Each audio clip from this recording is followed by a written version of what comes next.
All right, welcome to the sermon part 2.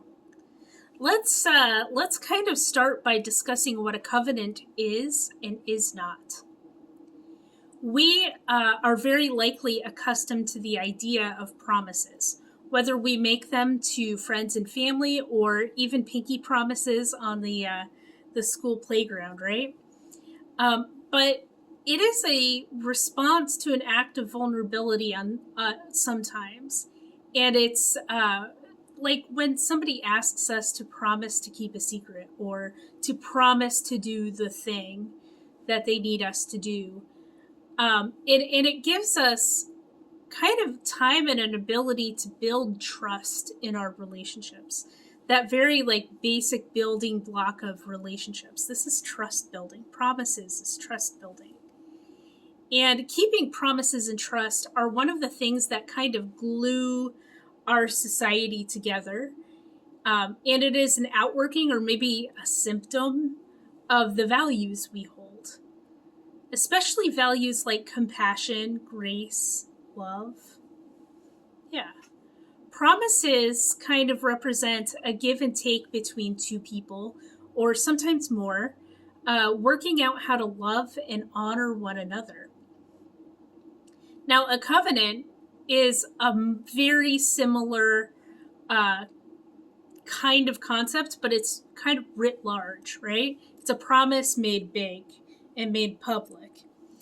And it is also there to help guide us in our relationships, but it's also, like I said, done on a much bigger, much more public scale.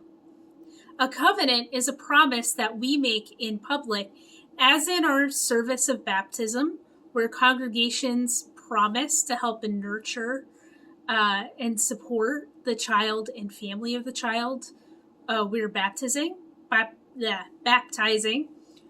or it's the kind of promise we make in the presence of others to say, love and cherish our spouses in both sickness and in health, right? That is very much a covenant too. Sometimes whole nations get together and do a covenant together as well. And we call those covenants treaties or agreements, most often treaties.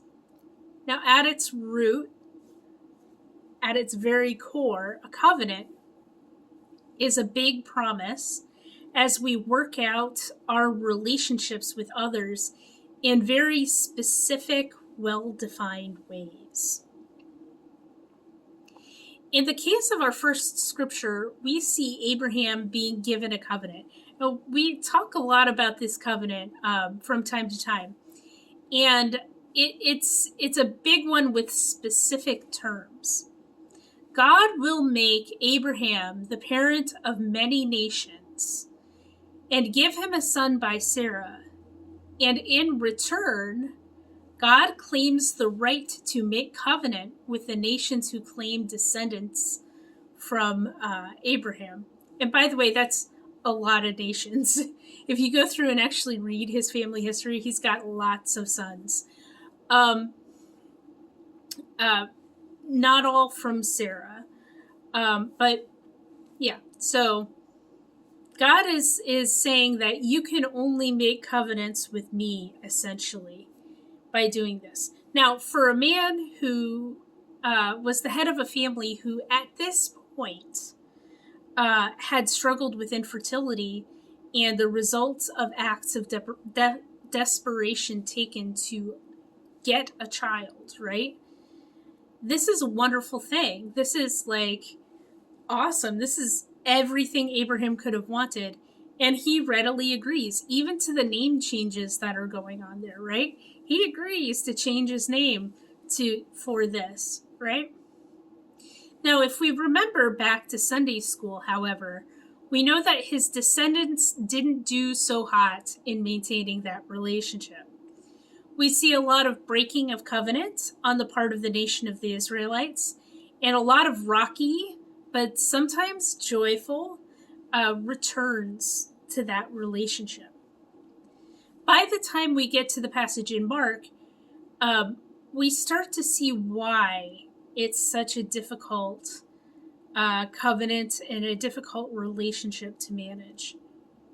Now, on that note, before we jump headfirst into that, let's pause and discuss our second question.